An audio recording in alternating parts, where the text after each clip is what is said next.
Hola, ¿cómo están para comenzar un tercer día de celebración? Preguntándose quizás dónde ir a hacer micoturismo apenas sea posible. Sí, micoturismo es una propuesta emergente de turismo cultural y rural. En México, por ejemplo, se desarrolla de norte a sur. Es por eso que hoy Ireri nos viene a contar un poco más acerca de esta forma de hacer turismo, que acerca a curiosas y curiosos a una nueva forma de conocer los ecosistemas a partir de la funga. El Parque Urbano El Bosque en Valdivia es uno de los lugares donde podemos ir a hacer micoturismo. Pero para que esto sea posible, un grupo de amantes de la naturaleza ha tenido que recorrer un largo camino. Los invito a conocer su historia. ¡Que lo disfruten!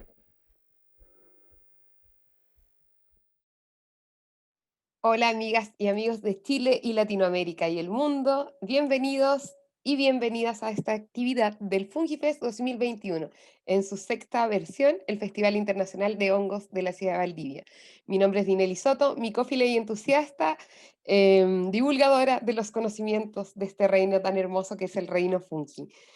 Nos acompañan hoy día desde la Cooperativa Simbiosis de México y quiero presentar a Ireri Monter, quien es bióloga egresada de la Facultad de Ciencias de la UNAM, fundadora de esta Cooperativa Simbiosis de México. Documentó los diferentes tipos de micoturismo y la faceta educativa en estas actividades en un caso de estudio en el Parque Nacional La Malinche.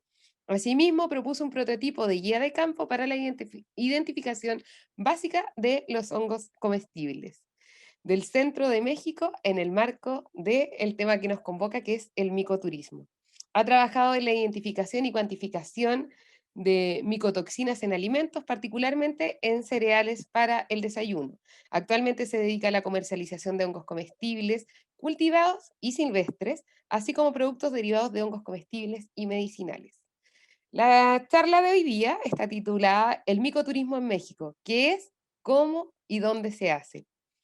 La definición que tenemos de micoturismo es una propuesta emergente en el ámbito del turismo rural y cultural en México. Este tipo de actividad se desarrolla de norte a sur y se presenta a través de distintos escenarios, formas, actividades y distintos anfitriones. En esta charla conoceremos la oferta micoturística de México y los logros que se han alcanzado gracias a estas nuevas formas de turismo que acercan a las y los curiosos a una nueva forma de conocer los ecosistemas a partir de la funga. Asimismo, reflexionaremos en cómo una actividad emergente puede adaptarse al contexto de una pandemia, como en el caso, por ejemplo, del FungiFest, que nos conectamos con Ireri en forma virtual. Bienvenida, Ireri. Hola, muchas gracias. Me da mucho gusto estar aquí, platicarles un poquito de todo este fenómeno nuevo. Bueno, no tan nuevo, porque creo que el micoturismo ya es algo como muy presente, no solo en México, sino como en todo el mundo. Y pues creo que estudiarlo ha sido de las cosas más divertidas que he hecho en mi corta carrera, entonces estoy muy emocionada. Muchas gracias por la invitación y pues por la colaboración siempre. No, maravilloso. Escucho un poquito de Y sonido. bueno, ¿Estás con audífonos, cierto? sí, estoy con audífonos, pero creo Ajá. que el micrófono falla un poquito. Ya.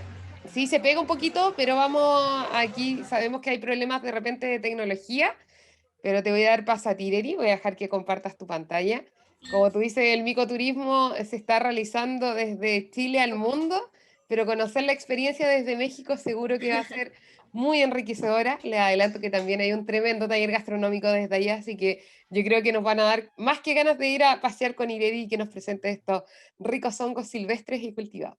Adelante con tu taller, Ireri, bienvenida y te dejo en el Fungibes en su sexta versión. Ok, muchas gracias. Les voy a compartir mi pantalla.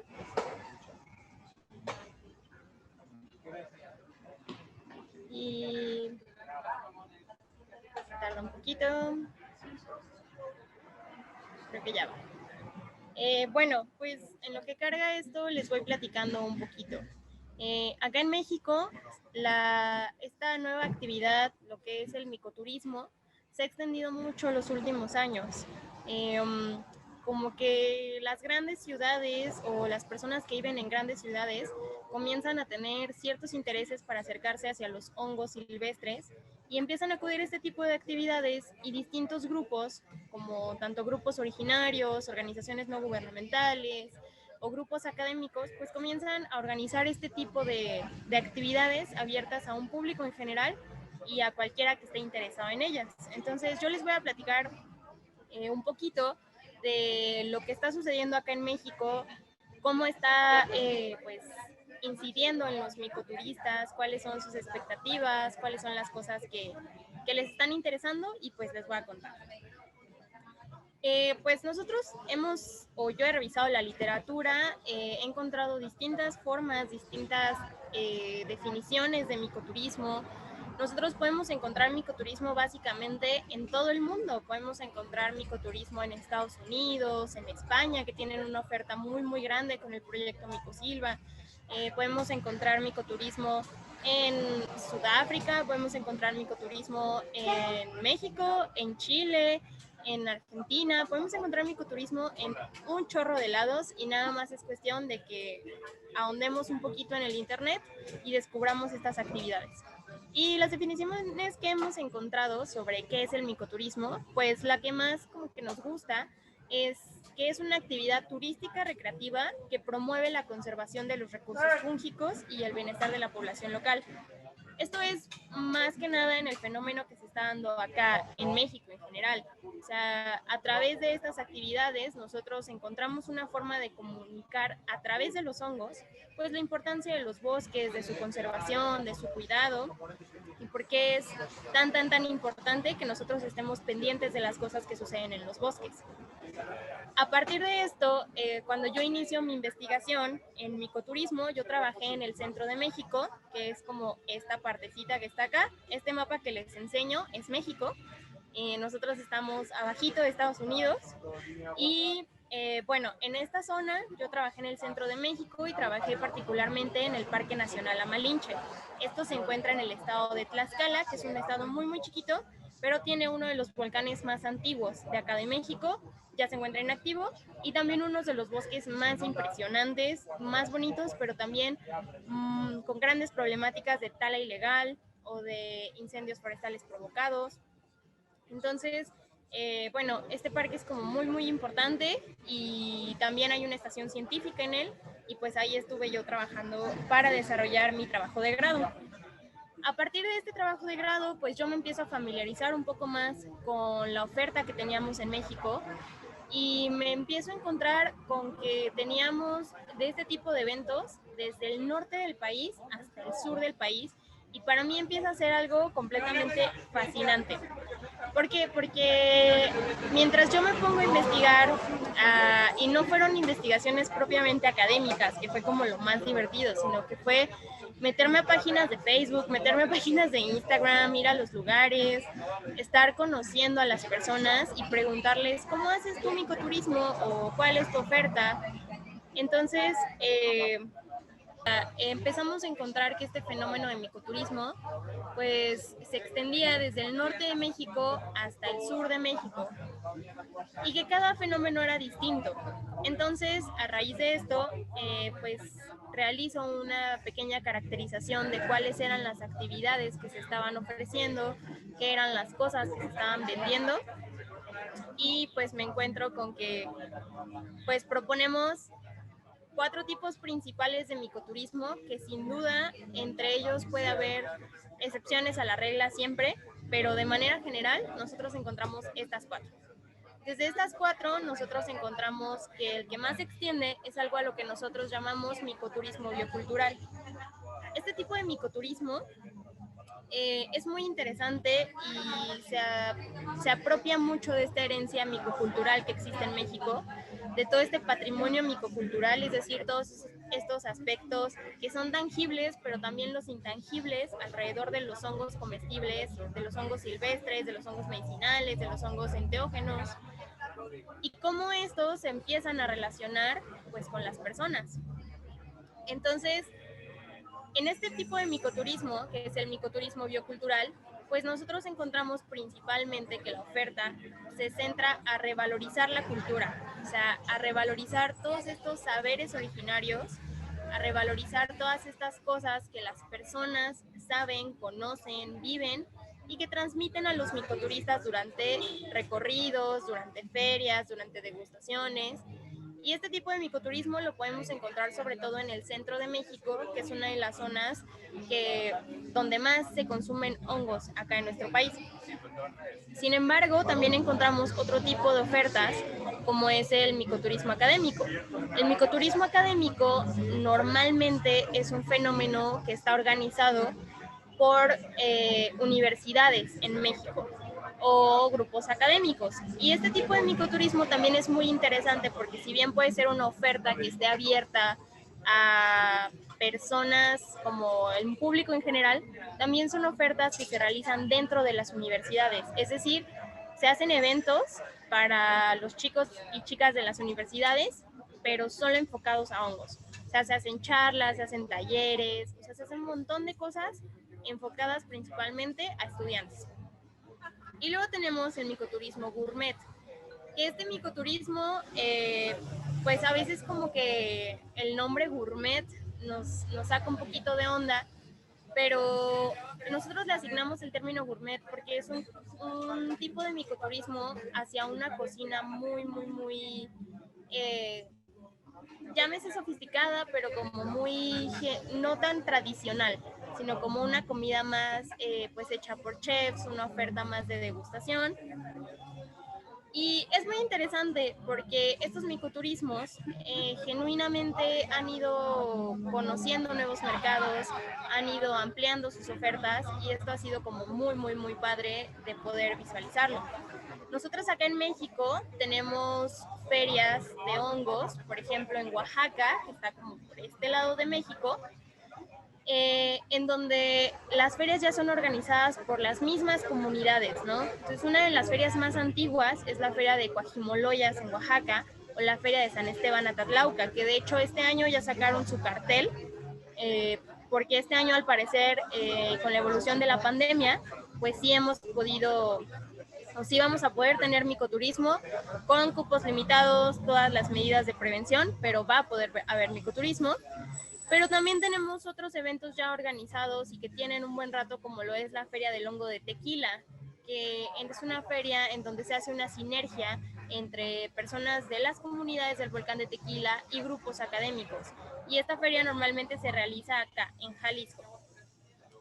Y bueno, tenemos como todos estos tipos de ofertas que si nosotros pues ahondamos en las cosas que México ofrece, también es muy interesante cómo a través del micoturismo gourmet o a través del micoturismo biocultural y las cocinas tradicionales, la cocina se ha vuelto un centro de aprendizaje para los micoturistas, que a veces hay cosas que con ver los hongos en el bosque no quedan claras, pero al momento de cocinarlos, como que aprendes nuevas formas, sus propiedades organolépticas, sus propiedades funcionales o por qué tienes que quitar ciertas estructuras y no te puedes intoxicar.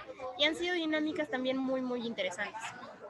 Entonces, si un día ustedes vienen a México, ustedes pueden agarrar este mapa de referencia y buscar en las redes sociales o buscar en la cooperativa en dónde va a estar habiendo estos eventos para que ustedes puedan acercarse a ellos en la temporada de lluvias. Que acá nuestra temporada de lluvias o nuestra temporada de hongos silvestres es a partir de junio, más o menos, mitad de junio, hasta finales o mitad de octubre. Y a ver, dejen que pase a la que sigue. Está un poquito lenta mi conexión. Bueno, también es muy importante mencionarles que nosotros hemos encontrado una relación muy importante del micoturismo y la educación ambiental o la sensibilización ambiental. Nosotros hemos visto que el micoturismo es un sector de aprovechamiento, o sea, es un sector con muchísimo potencial para divulgar de manera interactiva el conocimiento científico y el conocimiento local, porque los micoturistas, al poder entrar al bosque, al poder conocer los procesos, al poder conocer a la gente que estudia los hongos, que los conoce desde hace muchísimo tiempo, pues pueden tener un aprendizaje directo con las cosas. Asimismo, pues nosotros hemos considerado que el micoturismo pues es capaz o es muy buen elemento para poder divulgar a todos los sectores el conocimiento sobre los hongos, pero también para evitar posibles intoxicaciones. Este punto es muy importante porque cuando viene la temporada de hongos acá en México, los hongos se han vuelto algo muy de muchísimo interés y todo el mundo quiere comer hongos. Entonces nosotros a veces los podemos encontrar acá en los mercados, pero no siempre preguntamos, ¿no? Como de, oiga, ¿y cómo me puedo comer este hongo? Sino que solo los adquirimos y después puede haber cosas que se nos pasen en la cocina y tengamos una intoxicación o un micetismo. Entonces, el micoturismo es una de las formas más padres para poderle informar a las personas cómo es un conocimiento, más bien un consumo informado y seguro para cada uno de nosotros. Y bueno, otras de las cosas que nosotros podemos experimentar en el micoturismo es como que todos estos estilos de aprendizaje, o sea, observar, pensar, hacer, estos estilos de aprendizaje, nosotros los vamos a vivir de manera directa en este tipo de eventos. Cuando nosotros vamos a una feria de hongos, cuando vamos a un recorrido, cuando vamos a una degustación, podemos observar casi siempre de manera directa el bosque. Entonces podemos conocer en vivo a todo color, oler, tocar, en dónde crecen los hongos, hacia qué cosas se orientan, en qué cosas crecen, y esto se vuelve como muy interactivo para cuando nosotros asistimos a estas actividades. Asimismo, nosotros podemos ver de manera directa cuáles son los elementos para la identificación de hongos, en qué se fijan los recolectores, las recolectoras, en qué se fijan los científicos y las científicas para saber qué un hongo sí se come y qué hongo no se come. Entonces, esto también es muy importante. Y también en el caso, por ejemplo, particular del Parque Nacional La Malinche, el poder entrar al bosque y conocerlo de cerca nos permite a nosotros como turistas visualizar directamente las problemáticas que afectan a los bosques mexicanos. Que en este caso, pues los bosques mexicanos tienen un severo problema de tala ilegal. Cuando nosotros acudimos a los bosques, pues podemos vivir estas cosas y podemos tomar una conciencia mucho más directa y mucho más plena de las acciones que podemos hacer en pro de la conservación de nuestros bosques y de protegerlos, porque al final, si no tenemos bosques, no tenemos hongos y no tenemos vida. Asimismo, cuando nosotros vamos a estas actividades, podemos hacer un montón de cosas. Primero, como les decía, interactuar con el medio ambiente. Esto es súper importante porque nosotros podemos oler al bosque húmedo, podemos escuchar el canto de las aves, podemos ver otros organismos alrededor de los hongos, pero también podemos participar en buscar hongos, en identificarlos, en recolectarlos, en prepararlos y en degustarlos. Y degustarlos también es otro tipo de aprendizaje, porque nosotros vamos a conocer nuevos sabores, nuevos olores y nuevos platillos. Asimismo, pues nosotros podemos construir otras relaciones humanas, o sea, podemos construir relaciones con las personas que organizan los micoturismos, con las personas que son los pobladores locales, y todo esto se vuelve una dinámica súper emocionante. Nosotros también podemos sentir distintas cosas cuando vamos a un micoturismo, porque podemos apreciar la riqueza natural y las diferencias culturales que enriquecen todo este patrimonio micocultural que alberga México y que albergan las comunidades originarias. Asimismo, pues nosotros podemos sentirnos en una zona segura, apreciar el entorno, convivir con otros y podemos experimentar todo tipo de emociones. Podemos experimentar felicidad, emoción, pero también podemos experimentar tristeza, preocupación y enojo al ver como tan de cerca las problemáticas que existen en México y que seguramente existen en muchas partes del mundo, pero a través de este tipo de actividades nosotros podemos tomar conciencia. Y esto nos lleva a poder pensar y reflexionar sobre qué está sucediendo en los micoturismos, qué nos lleva a poder tener este tipo de eventos y por qué son tan especiales y cómo esto está impactando en las cosas que nosotros conocemos y sabemos y cómo esto va a impactar en lo que conocemos sobre los ecosistemas, sobre qué son los hongos, cómo los hongos han crecido a lo largo de la historia con nosotros, cómo los hemos aprovechado y cómo son parte importante de nuestra cultura. Y bueno, también les platicaron un poquito que nosotros desarrollamos una guía de campo muy básica, muy básica, que es un prototipo de guía para el micoturismo. Y de esto también les quería platicar, porque si bien nosotros en un recorrido, en una feria o en algún evento, pues sí, acudimos, pero a veces podemos estar dispersos o podemos estar viendo otras cosas y se nos pueden olvidar ciertos conceptos. Entonces, pues es por esto que nosotros hicimos un prototipo de guía de campo para el micoturismo del centro de México, que pues está en un formato liberado, que si bien es un prototipo, pueden enviarnos un correo electrónico y pedírnoslas y nosotros se las podemos enviar sin ningún problema. Y en este tipo de guía nosotros también incluimos técnicas de recolección responsable para hongos comestibles, es decir, que estas actividades que son tan enriquecedoras para nosotras, pues no se vuelvan dañinas para los bosques o las comunidades.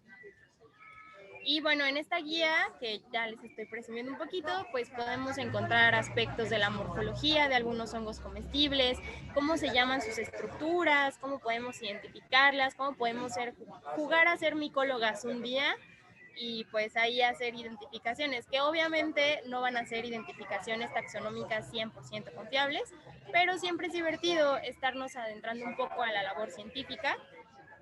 Y finalmente ustedes también van a poder encontrar este tipo de fichas, en donde nosotros escogimos como especies importantes de acá de México y pues pueden ver como sus nombres en español. Por ejemplo, este es una amanita basi que entra dentro del complejo de las amanitas cesáreas.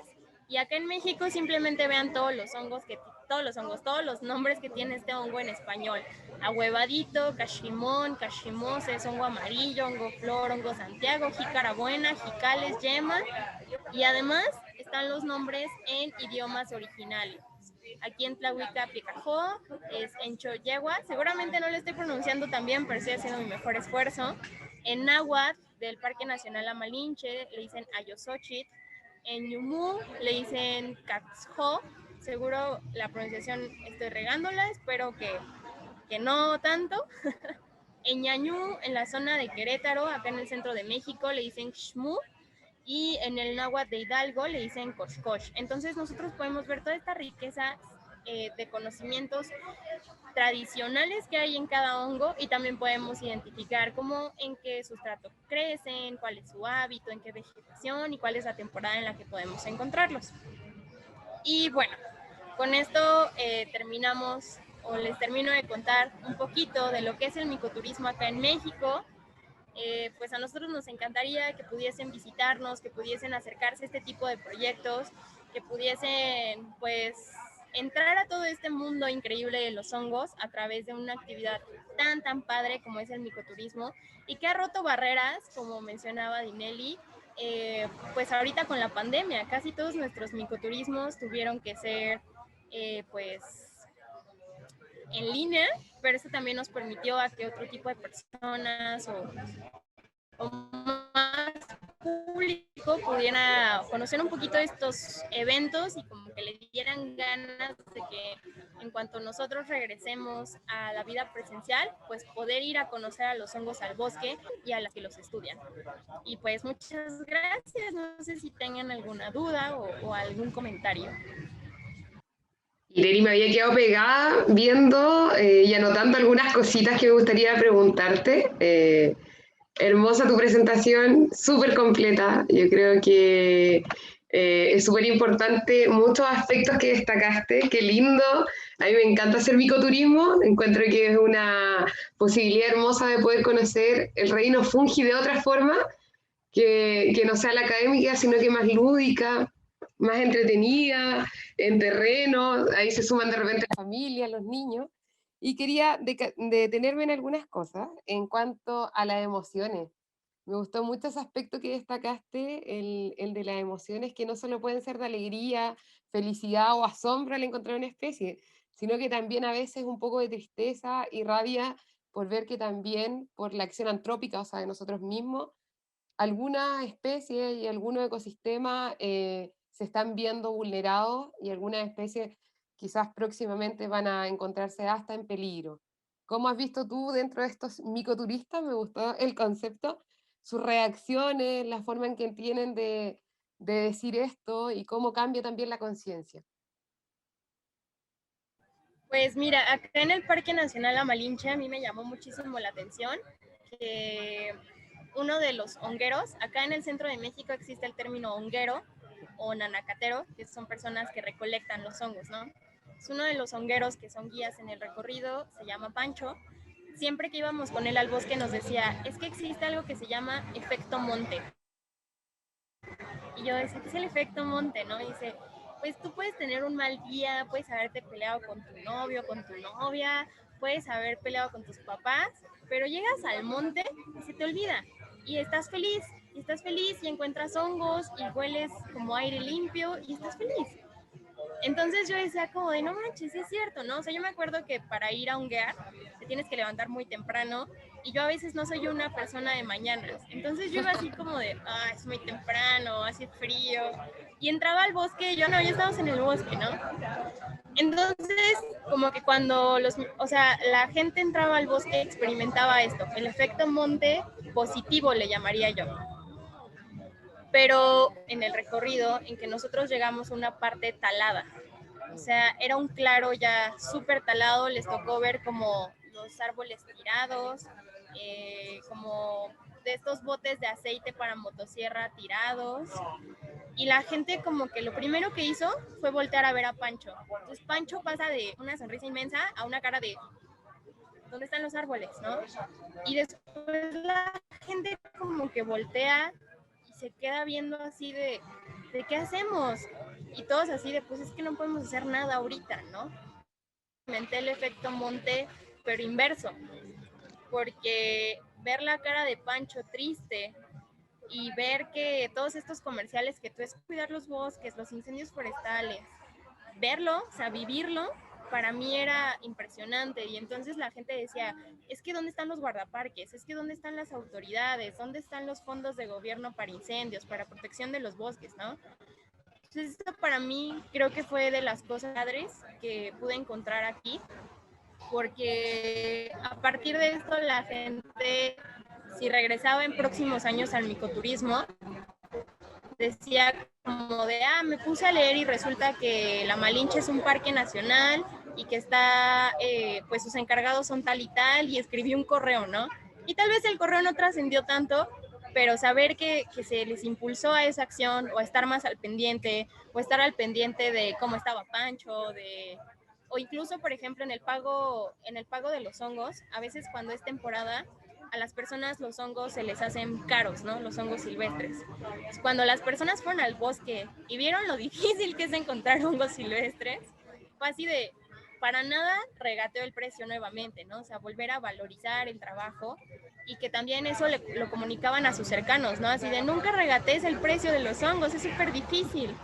Entonces, creo que sí ha sido como muy, muy interesante para mí ver ese proceso y también la cocina, ¿no? O sea, la cocina como centro de aprendizaje a mí me parece fascinante. O sea, creo que aprender con el estómago es de las cosas más divertidas que suceden en estos eventos. Y también porque, te digo, mientras iban en el bosque, pues a veces se distraían o algo. Y llegábamos a la parte de cocinar y les decían las hogueras, bueno, es que tienes que quitarle esta parte de las escamas porque si no te empachas o si no te va a doler la panza, ¿no? Y la gente era como de, ah, esa parte se llamaba escama. Y si no quito la escama me va a doler la panza. Ok. Es como que todo este proceso era súper interesante. Yo de verdad disfruté muchísimo hacer mi tesis y eso, ¿no? O sea, ver como todas las emociones que se experimentaban y que también cuando yo revisaba la literatura veía el micoturismo como estrategia económica, el micoturismo para la revalorización cultural. Y yo decía, sí, sí, sí, todo increíble, pero la educación, o sea, ¿qué estamos aprendiendo? ¿Qué nos estamos llevando? ¿Cómo le estamos enseñando? Pues creo que esa parte ha sido muy padre y sin duda creo que sucede en todos los micoturismos, sea el tipo que sea, creo que siempre las personas pueden llevarse algo muy especial después de estos recorridos. Qué increíble lo que mencionas, porque yo me quedo con harto de tu charla, desde los nombres comunes, que la mayoría de los hongos, uno los nombra por su nombre científico para poder identificar familia, género, especie, ¿verdad? Pero los nombres comunes y luego tú nombras los originarios de cada lugar, me parece increíble.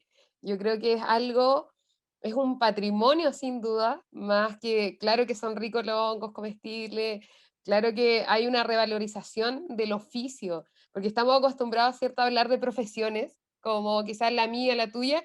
Yo me considero recolector y sé lo difícil que es ir al bosque, mojarte, caminar, a veces pillarlo, a veces no, entonces todo una aventura. Y cierto es que bueno que se den cuenta que cuando uno está frente a un artista, a un recolector, está dentro del precio también el valor de su trabajo. Son cosas muy importantes. Otra cosa que me gusta mucho es las actividades en cuanto a los materiales de divulgación.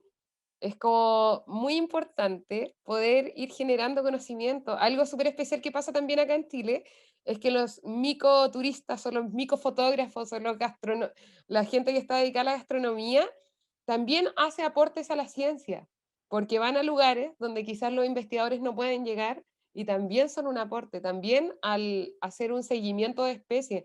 Acá hay una especie comestible que se llama Grífola gargal, es pariente de la Grífola frondosa, y es muy, muy rica. Tiene un olor a almendras increíble, es grande, es deliciosa. Sin embargo, a pesar que todavía no está muy definido en los papers, ha sabido una merma. Me ha llegado mucha información de muchas personas que trabajan en micoturismo o recolectando, que están muy preocupadas porque de verdad con la merma de los bosques nativos está desapareciendo.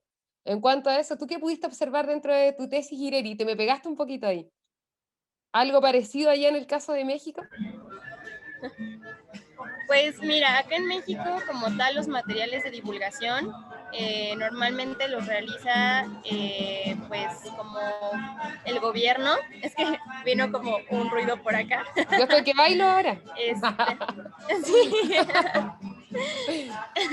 pero, pero sí, justo cuando construimos este prototipo, una de las observaciones que también tuvimos ya al final es que el prototipo tiene que ser aún más básico, que tiene que ser más visual y pues ahorita más bien es juntar esfuerzos, ¿no? O sea, ilustradores vengan, fotógrafos vengan y todo quien quiera colaborar y conocer este reino y hacer materiales abiertos al público, bienvenidos.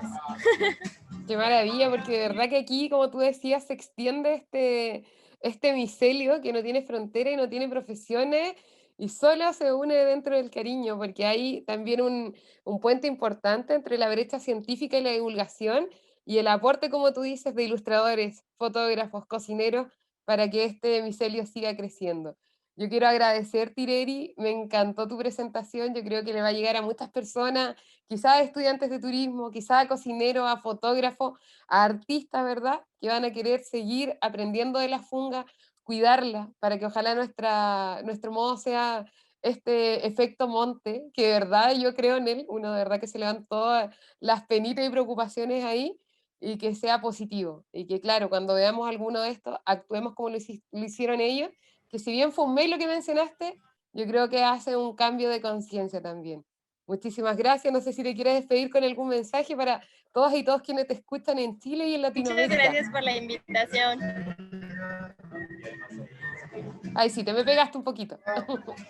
Pues sí, es que la conexión está todavía muy inestable, pero bueno, lo que me queda decirles es vayan al micoturismo, estén en donde estén, busquen micoturismo y coman hongos.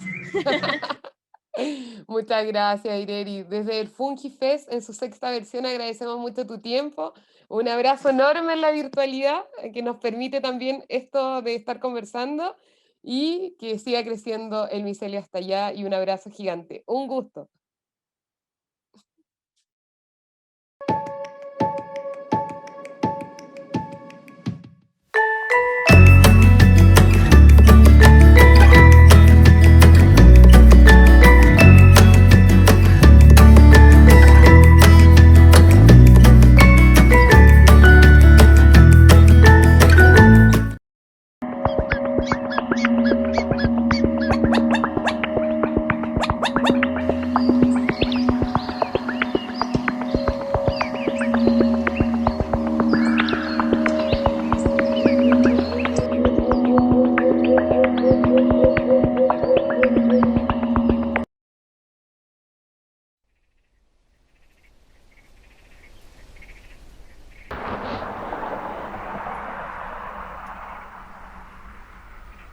Hola, muy buenas tardes. Mi nombre es Franco y les doy la bienvenida al Parque Urbano El Bosque. El Parque Urbano El Bosque es una reserva natural urbana donde tenemos adentro cerca de 10 hectáreas donde hacemos la conservación de un bosque nativo y también resguardamos toda una zona de orilla de humedal. Estamos ubicados al inicio del mapa y siempre recomendamos iniciarle a nuestros visitantes, iniciar por donde está la flecha amarilla que apunta a mano derecha. Eso les va a dar ingreso al primero de nuestros senderos, que es el sendero de los anfibios. Adentro del parque van a encontrar cerca de 2 kilómetros de senderos, todos muy correctamente señalados, con letreros informativos, donde van a poder conocer un poco más acerca de la biodiversidad que existe aquí adentro. Los invito a que recorran conmigo el parque.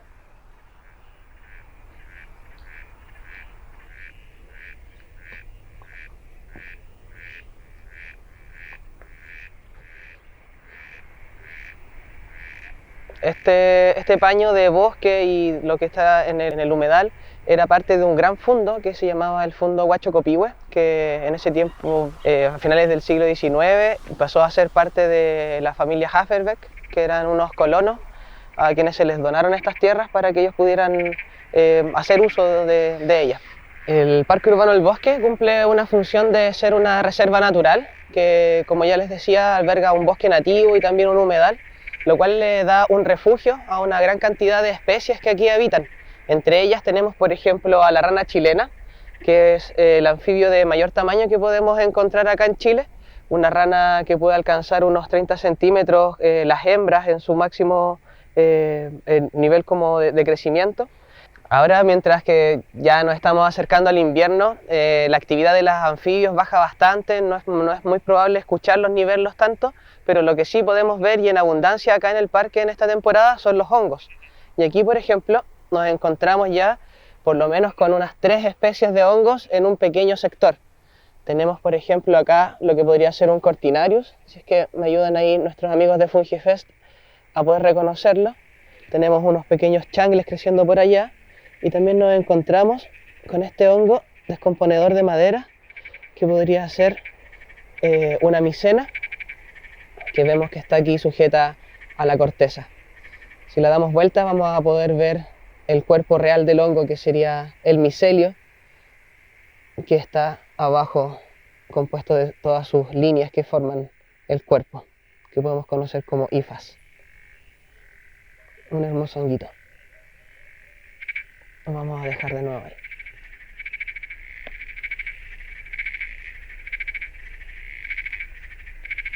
En este sector del parque, que es bastante sombrío, donde tenemos algunas quilas alrededor, podemos encontrarnos con algunos de los hongos también más apetecidos que podemos ver ahora en otoño, que son los changles. Vemos algunos primordios creciendo por las orillas y también podemos ver unos más grandes que ya están, digamos, casi listos para su recolección.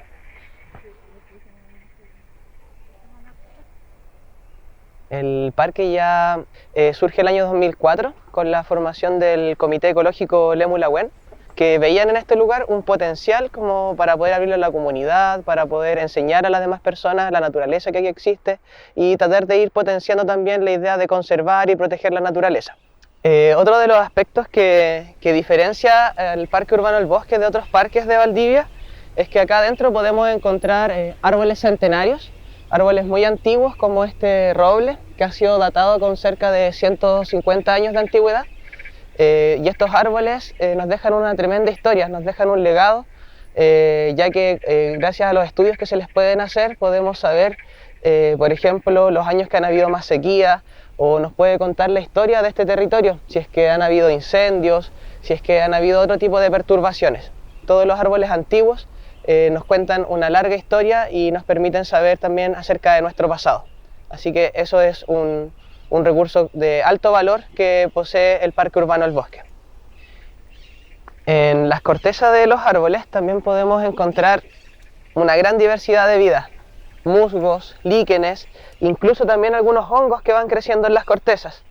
Por ejemplo, acá tenemos uno que se conoce como el ajo de duende o Marasmelius aliodorus, o hongo oloroso también, que es un hongo muy particular que tiene un aroma y un sabor a ajo muy fuerte. Es bastante rico y sabroso.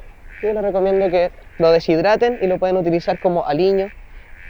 Este sector del sendero se llama el Sendero de los Arbustos, donde la idea de este sector principalmente es mostrarle a las personas de que con especies nativas de Chile, podemos hacer un jardín llamativo, un jardín que sea lindo y que sea cómodo para todos. Aquí tenemos algunas especies, por ejemplo, como el capachito morado o como el chaquihue, o también especies como el calafate y el michay, que cuando comienzan a aparecer sus flores es realmente un gran espectáculo por cómo atraen a los colibríes, por ejemplo, durante la primavera.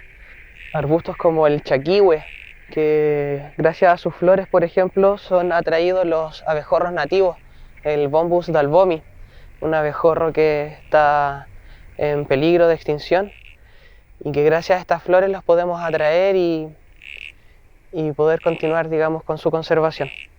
Así que les recomiendo también que puedan incorporar especies nativas a sus jardines. De esta manera también vamos a estar contribuyendo con la fauna nativa. Acá nos encontramos con un hongo que es bastante llamativo por su color. También uno de los más bonitos que podemos encontrar aquí en el bosque es la Mycena cyanocephala, un hongo descomponedor de madera que podemos ver cuando está en primordio. Son simplemente unos pequeños botoncitos, los cuales después van extendiendo su pie hasta quedar con la forma clásica del hongo que nosotros conocemos. Están muy bonitos. Estamos comenzando a entrar ya en el sendero de los hongos, que es el sendero donde hemos identificado una mayor cantidad de especies de hongos que podemos ver acá en el parque. Vamos de a poquito adentrándonos ya en esa zona.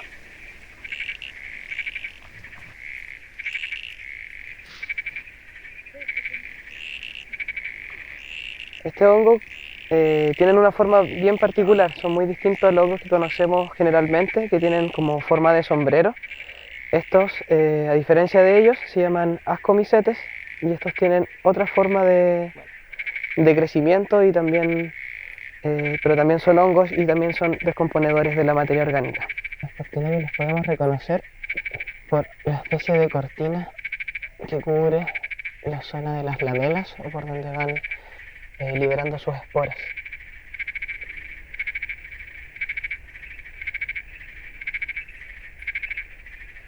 Algo particular también que tiene el parque es que en cada uno de los senderos vamos a poder encontrar distintos letreros informativos que nos van a ir contando acerca de las especies que aquí habitan, las características que tienen, entre otras cosas. Así, por ejemplo, aquí en el sendero, que es el sendero de los hongos, podemos encontrar este letrero informativo, esta señalética, que nos va a permitir interactuar un poco y aprender un poquito más acerca de las especies que habitan en este bosque. Vamos a tomar aquí el camino alternativo para poder ver el espectáculo de los hongos que se da acá. Vamos a entrar a una zona del parque donde hay hartos guayes, que son robles jóvenes, y en sus raíces se genera una relación simbiótica con un tipo de hongo que aquí tenemos, que es la Amanita rubescens, que es un hongo micorrízico que se asocia a las raíces de estos árboles para poder de esta manera nutrirse, y también le entrega a los árboles la facilidad de poder comunicarse entre ellos gracias a la interacción que ocurre a nivel de raíz. Acá vamos a poder ver la gran cantidad de Amanitas rubescens que están interrelacionadas con todos estos árboles que nos rodean. Se arman así verdaderos caminos donde podemos ver seguramente el micelio, donde va interactuando con las raíces de los árboles, y podemos ver caminos de hongos que nos van dirigiendo a las bases de los árboles. La Amanita rubescens, que es esta callampa de color café con escamas más blanquecinas, también es conocido como piogentos por algunas comunidades, y también es un hongo comestible, pero comestible con precaución. Se recomienda siempre hacer un blanqueado, hervirlo por lo menos unos 2 minutos y luego pasarlo, digamos, por el sartén o por algún aceite caliente antes de poder comerlo. Es un hongo que es bastante rico, suculento para comerlo, pero como les digo, es comestible siempre con precaución. También les recomendamos, si es que van a consumir algún tipo de hongos, hacerlo con alguien que ya lo haya consumido de forma previa y tenga conocimiento al respecto. Lo mismo a la hora de salir a recolectar hongos. Siempre es importante hacerlo con alguien que ya tenga la experiencia de haberlo hecho previamente y que sepa reconocer e identificar de forma correcta estos hongos. Acá en el bosque nativo lo que podemos encontrar son muchas ranitas que viven en zonas boscosas.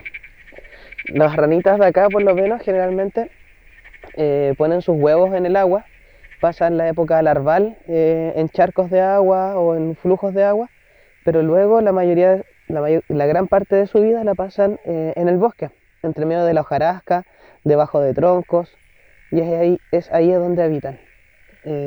Una forma mucho más delicada, y si es que logramos ver en la cara, vamos a poder ver las 2 líneas que cubren sus ojos.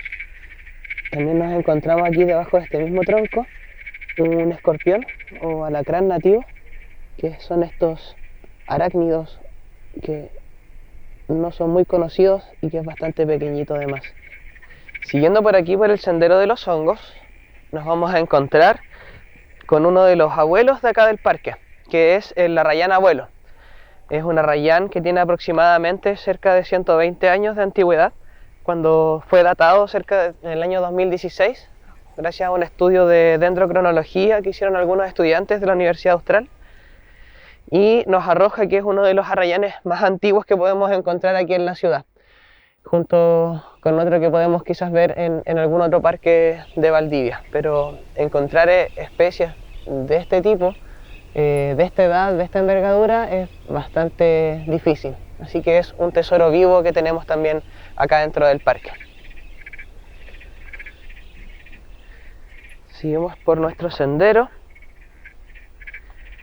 Podemos todavía encontrar, por ejemplo, algunas especies de orquídeas que están ya muriendo y renovando sus generaciones, botando sus semillas.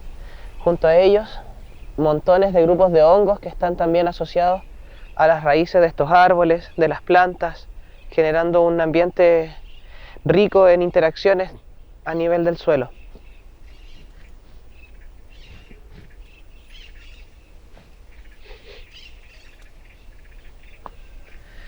Podemos encontrarnos también por este camino en todas las zonas más sombrías. Vamos encontrando algunos primordios de changles que siguen creciendo, estamos en plena temporada. La recolección en el parque, si bien no es algo que nosotros promovamos,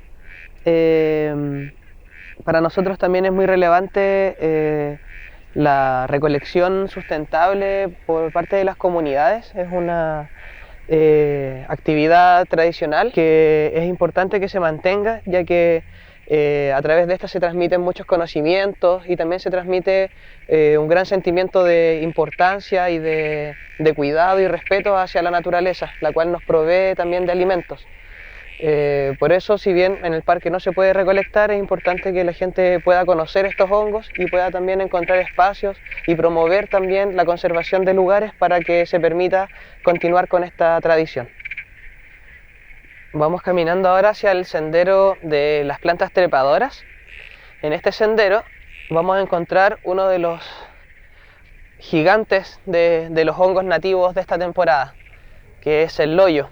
Este es uno de los únicos lugares en el parque que podemos encontrar esta especie de hongo, que es una especie que actualmente se considera en peligro de extinción, por lo cual le da una doble importancia a esta reserva natural, ya que permite la propagación y que se sigan manteniendo estas especies vigentes para que la podamos conocer y también poder seguir promoviendo la recolección sustentable por parte de las comunidades locales. Este hongo ya está en proceso bastante avanzado de descomposición. Podemos ver que está bien agujereado, seguramente larvas, insectos se lo han estado comiendo, ya que también es parte de la estrategia de estos hongos para dispersar sus esporas, que es atraer insectos para que estos se alimenten y luego ellos van moviendo las esporas por el terreno y así se van también dispersando estos hongos. Acá podemos ver uno que ya está completamente descompuesto y destaca este color amarillo que caracteriza tanto a este tipo de hongos, que por lo demás también es muy apetecido. Continuamos por nuestro recorrido.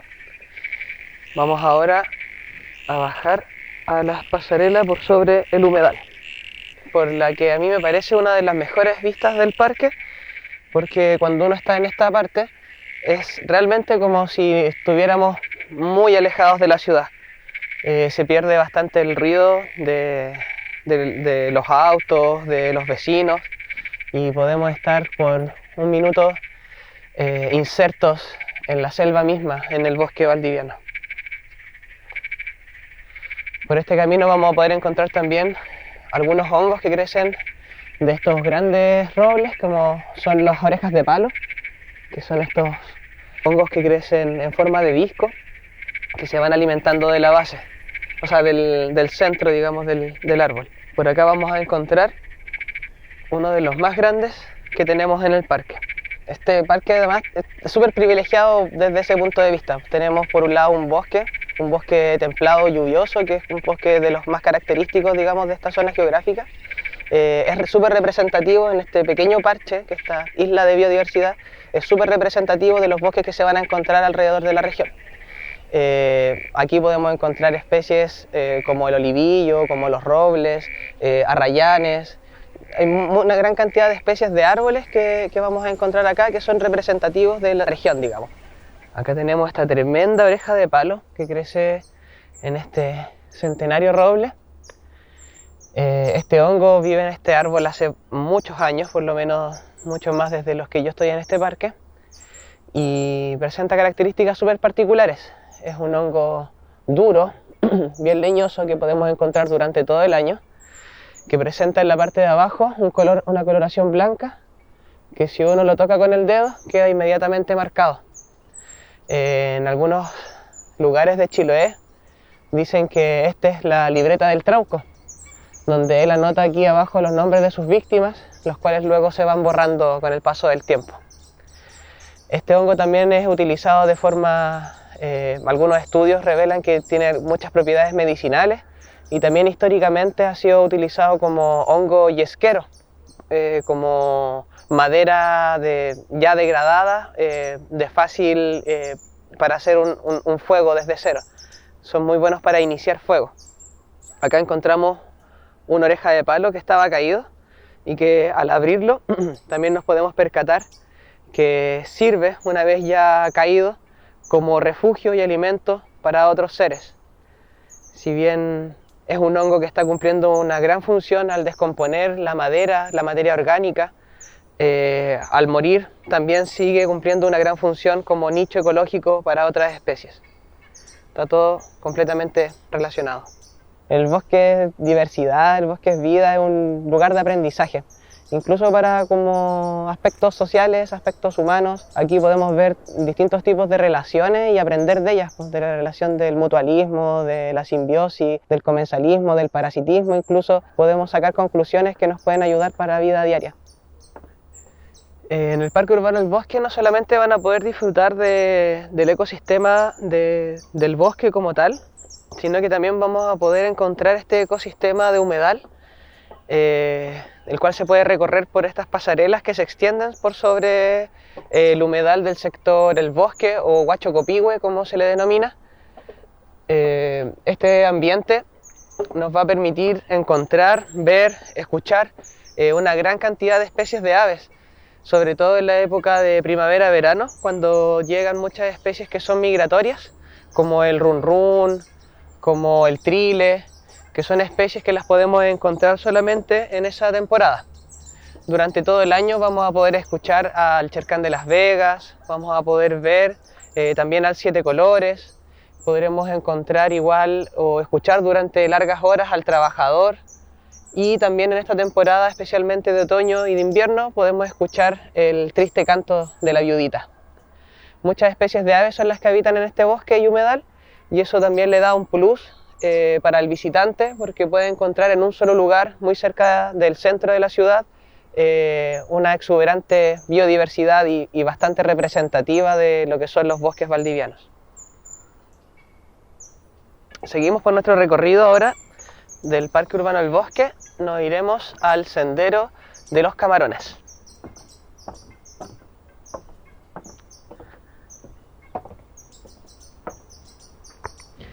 Bajamos ahora por el sendero que bordea el humedal. En este sendero nos vamos a encontrar con la particularidad que en el suelo vamos a pillar muchos agujeros y también vamos a ver algunas estructuras de tierra que se conocen como chimeneas. Estas son construidas por un invertebrado que vive aquí en el parque, que es el camarón de Walbe. Este camarón hace su casa debajo del suelo, en pequeñas galerías en donde va guardando y almacenando su alimento, y también tiene cámaras en donde ellos van anidando y van haciendo su habitación. Acá podemos ver una de sus chimeneas, que es una construcción que él va realizando con sus pinzas, va construyendo pequeñas bolitas y va armando estas chimeneas que pueden alcanzar unos varios centímetros de altura, cuya función principal es almacenar la humedad que está debajo de las cámaras durante la temporada del verano. En el verano lo que ellos hacen es cerrar, tapar esta chimenea para conservar de mejor forma la humedad que hay adentro. Y si seguimos por este sendero, también por la humedad que aquí existe, vamos a encontrar muchos hongos. Vamos a ver si pillamos alguno por acá. Estamos tratando siempre de vincularnos a colegios, también de abrir actividades para niños y niñas, adultos, jóvenes, de todas las edades en realidad, que puedan venir y aprender, que se vayan de acá del parque con alguna especie nueva que puedan identificar, no solo con un conocimiento, sino que también con una sensación de querer cuidar, de querer respetar también la naturaleza. Este honguito está creciendo aquí al lado de una planta rastrera, muy común de los bosques valdivianos, que es el ruca chucao, que es este tomatito que podemos encontrar. Estos pequeños frutitos son comestibles, la pepa es un poquito amarga, pero el fruto en sí es comestible, no tiene ningún problema. El parque está, como les decía, formado por un comité ecológico, que es el símil, digamos, de una junta de vecinos, y ha sido súper difícil poder sostener el parque de forma económica a lo largo de los tiempos, como que el modelo de gestión está como bastante debilitado, es bastante difícil hasta el día de hoy seguirlo sosteniendo. Y eso es como algo que tenemos como objetivo resolver. No sabemos muy bien cómo hacerlo, pero es parte del trabajo. Los humedales son súper importantes para las ciudades que son como Valdivia, en donde tenemos una alta cantidad de lluvias al año. Los humedales cumplen la función de ser como una especie de esponja que van a captar toda esta cantidad de agua, y además también la van limpiando y purificando a medida que va pasando por las raíces de las plantas de estos humedales. Entre otras cosas, también nos ayudan a minimizar los posibles desastres ambientales que puedan ocurrir, sobre todo en un contexto de cambio climático en el que estamos. Los humedales son de vital importancia para la subsistencia de las ciudades, y es súper importante que las podamos seguir conservando y valorando.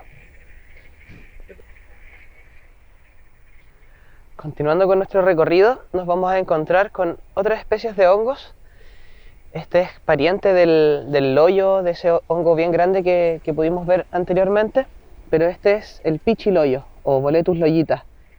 Este que está suelto lo vamos a tomar para que lo puedan apreciar.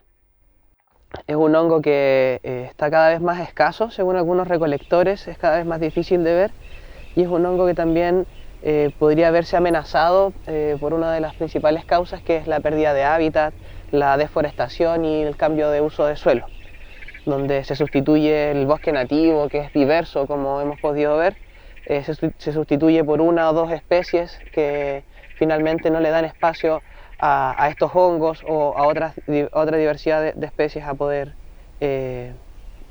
vivir y proliferar. Este es el pichiloyo o Boletus loyita, un hongo comestible también, muy suculento, muy también apreciado por la gastronomía.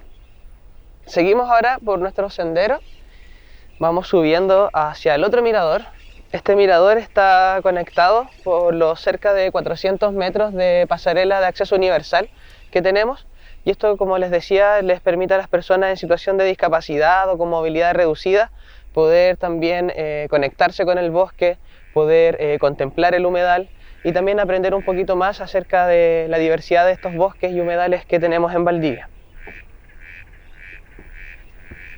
Vamos a avanzar un poco y vamos a salir de la pasarela de madera para ir a encontrarnos con el roble abuelo, que es uno de los robles más antiguos que hemos datado aquí adentro del parque.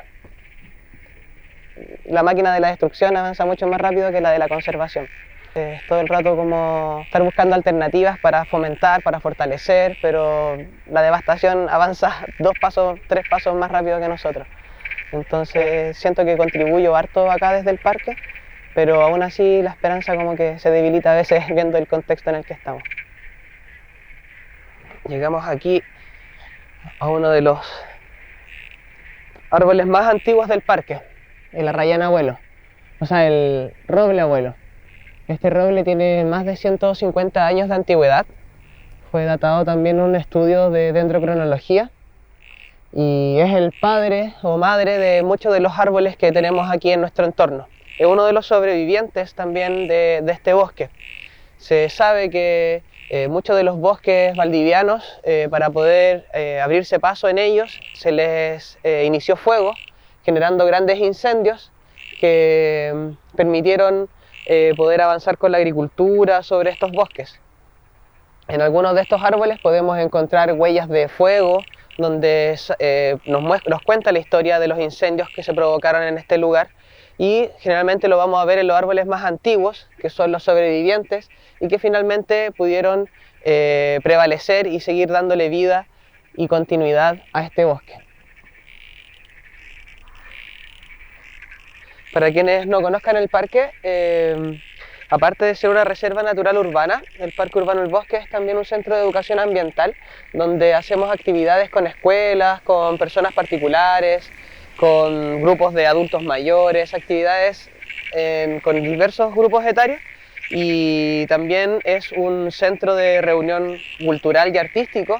Contamos con un escenario al aire libre con una capacidad para recibir aproximadamente unas 150 personas, 150 espectadores, los cuales van a poder disfrutar y han podido disfrutar de conciertos, obras de teatro, obras de danza al aire libre, a la sombra de los árboles y en este ambiente privilegiado que tiene el parque. Vamos a conocerlo.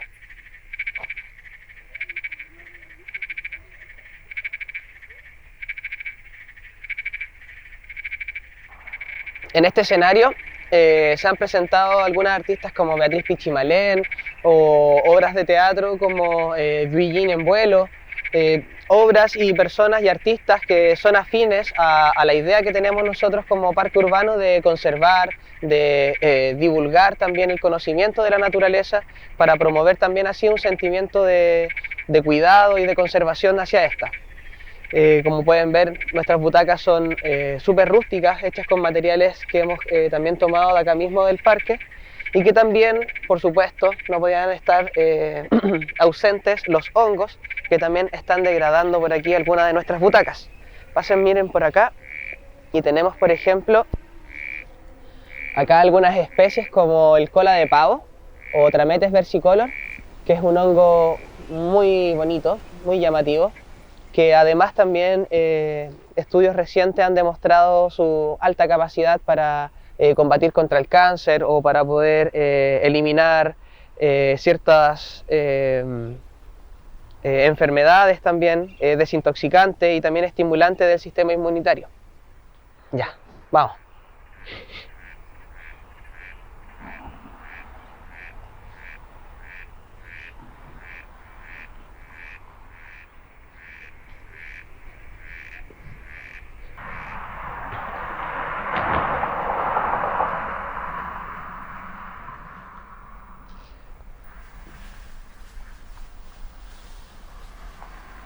Ya. Hemos visto durante nuestro recorrido, ya estamos llegando al final, y hemos visto que crecen hongos sobre troncos, crecen hongos entre medio de la hojarasca, pero en estos suelos que están perturbados, donde tenemos, por ejemplo, escombros, ripios, también podemos encontrar algunas especies de hongos, como estos gastromycetes, este escleroderma, que al contacto con el agua comienza a liberar sus esporas, también conocido como peo de diablo. Es un hongo que, según algunos estudios de etnobotánica en México, nos cuenta que, por ejemplo, sus esporas podrían ser muy útiles para sanar quemaduras, para cicatrizar heridas. Es un hongo de múltiples usos también, y que podemos encontrar en suelos perturbados, donde se puede confundir entre medio de las piedras. Podemos ver estos peos de diablo. Hemos llegado al final de nuestro recorrido. Muchas gracias por acompañarnos en este recorrido virtual del FungiFest por el Parque Urbano El Bosque. Espero que lo hayan pasado bien y contarles igual que nos pueden seguir por redes sociales, como en Facebook en Parque Urbano El Bosque, o en Instagram también como Parque Urbano El Bosque, donde podrán encontrar información de saber cómo visitarnos, nuestra dirección, también nuestros protocolos de seguridad en esta época de pandemia que estamos viviendo. Y ahí van a poder encontrar toda la información para visitarnos y hacer por su propia cuenta también el recorrido. Los esperamos y aquí estaremos en este bosque y humedal durante todo el año. Chao, gracias. Hola, ¿cómo están? Mi nombre es Gonzalo Llanos y junto a Juliano somos fundadores de Itata Expediciones, un tour operador que está inserto acá en el Valle del Itata. Agradecemos mucho la invitación que nos hicieron a participar al FungiFest. Este año es nuestra cuarta temporada ya recolectando en el Valle del Itata, y lo que hacemos también es revalorizar la gastronomía ancestral que hay en esta zona, y lo que hacemos nosotros es poner eso en valor y también mezclarlo un poco con los vinos naturales que hay acá, vinos de fermentación espontánea. Así que los invitamos acá al Valle del Itata y el día de hoy vamos a cocinar acá junto a Juliano López. Eso, perfecto. Bueno, muchas gracias también por la invitación. Hoy día vamos a preparar dos platos, de los cuales el componente principal va a ser el níscalo o lactarius, que cosechamos hoy día en la mañana antes de la preparación. Lo primero que vamos a hacer va a ser una tapa de pan fermentado con fermentación natural, sin levaduras. Luego de eso prepararemos una pasta de níscalo, a lo que encima vamos a poner un par de verduras y bueno, aceite de oliva también de acá del Valle del Itata, algunos encurtidos que va a ser nalca y unos duraznos de la temporada anterior. Y eso, partamos ahora con la cocina entonces. Bueno, lo primero que haremos ahora va a ser sofreír cebolla un poquito junto con los hongos que recolectamos hoy día para así poder realizar esta pasta. Lo primero es, bueno, que caliente un poco la sartén, agregar aceite de oliva, una buena cantidad, porque vamos a ocupar harto hoy. Vamos a ocupar un ajo completo, ¿ya? Para un poco dar más sabor a la preparación. Vamos a seguir ahora, tenemos la cebolla acá, bien caliente el sartén, con un poco de ajo, y vamos a tirar todo estos hongos a sofreír para poder hacer la pasta.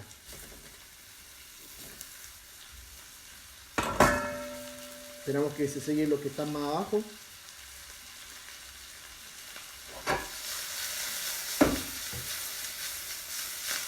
Bueno, ahora vamos a, ya que los hongos están cocidos junto con la cebolla, ¿cierto? Algo de líquido, vamos a agregar un poquito de vino blanco, muy poco, para dar un poquito más de sabor a esta preparación.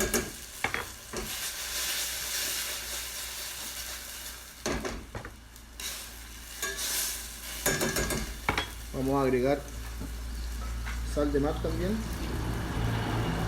poco de sal de mar, un poco de pimienta.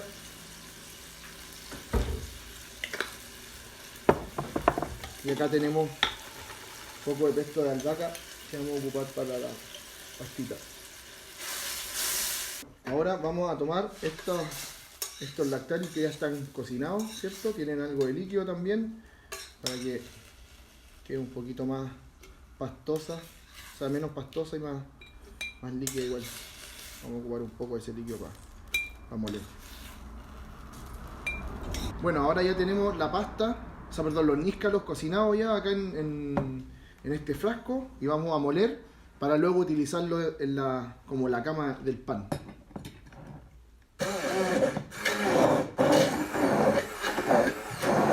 Tenemos lista nuestra pasta, ¿cierto? Está algo líquida aún, pero eso es parte también de la temperatura en la que está ahora, así que vamos a esperar que se enfríe un poco. Y por mientras vamos a calentar este pan en estos sartenes también, que es un pan de masa fermentada naturalmente, con semillas y nada de aditivos para su proceso de panificación. Así que vamos a tostar acá, ya que estos panes están un poco tostados.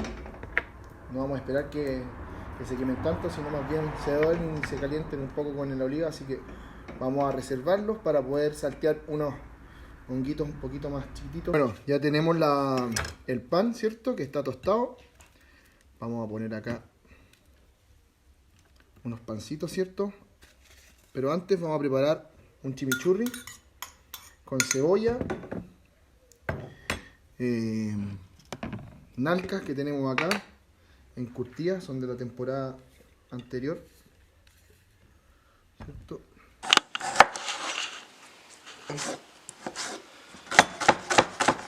Acá preparamos un pequeño chimichurri de nalca encurtida, un poco de cebolla morada, unos duranos también que teníamos encurtidos de las semanas, o sea, de las temporadas pasadas. Esto tiene también pesto de cilantro y además perejil un poco para acompañar, sal de mar y un poco de pimienta. Vamos a montar ahora.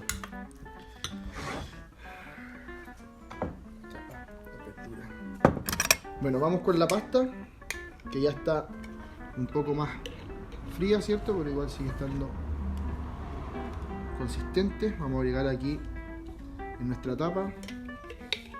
Vamos a poner una por acá también para acompañar.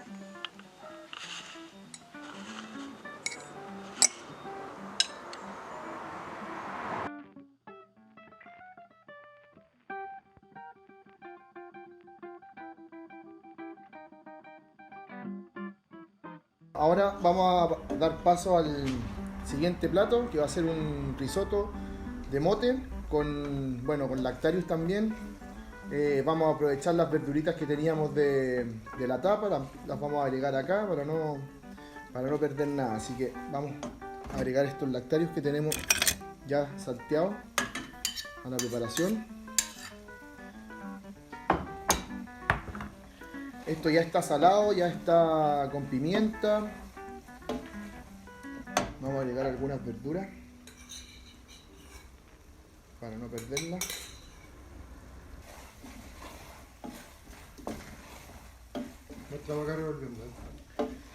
¿Se ve ahí o no? Vamos, ya este plato está terminado. Vamos a calentar el resto de los lactarios para ir cerrando con este plato. Bueno, en esta preparación quisimos utilizar el mote, que bueno, es un producto muy utilizado acá en el campo. La gente consume mucho mote y además los cultivan. Para finalizar este plato vamos a agregar un poco de cilantro, un poco de aceite de oliva igual a nuestra preparación.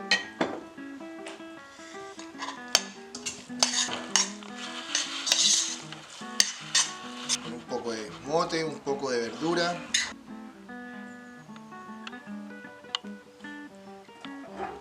Bueno, lo que tratamos de hacer hoy día fue una revalorización de lo que es el mote, un producto que se usa harto en el campo, en Ñuble y en el sur de Chile. Pueden verlo acá presentado con verduras que son también de huertas locales de acá de Coelemo, los lactarios que recolectamos en la mañana y nada, vamos a brindar también con un vino país que les va a contar Juliano. Perfecto. Bueno, este es un vino de la cepa país, una de las cepas más antiguas y tradicionales de Chile. Es un vino que se vinificó en tinajas viejas de más de 120 años. Fermentación en la tinaja, guarda en ella también por 7 meses junto a las pieles o el orujo de la uva. Luego de eso la llevamos a unas barricas usadas también para que decantara un poco el vino y se limpiara. Y luego de eso lo embotellamos. Es un vino natural, no contiene sulfitos, tampoco levaduras comerciales para su elaboración. Vino 100% natural. El vino acá en Itata se llama patrimonial porque las primeras cepas fueron plantadas en 1500 y en Chile fue el primer valle vitivinícola. Si bien hubo plantaciones en el norte de Chile, esta zona se caracteriza por tener suelos que permiten que las parras crezcan libres de riego, de mayor intervención. Y el vino también es así, no se le añaden levaduras, no tienen mayor paso por otros componentes químicos y eso, así que los invitamos también a que puedan venir al Valle del Itata a conocer. Hoy día acá estamos en Borra Bar de Vino, un bar de vinos naturales a cargo de Juliano. Eso, invitarlos, bueno, y agradecer también por el espacio de mostrar las cosas que estamos haciendo acá en Guariligüe y en el Valle del Itata en general. Así que nada, saludos, esperemos que todos estén bien y eso, a brindar por la tierra. Salud por FungiFest.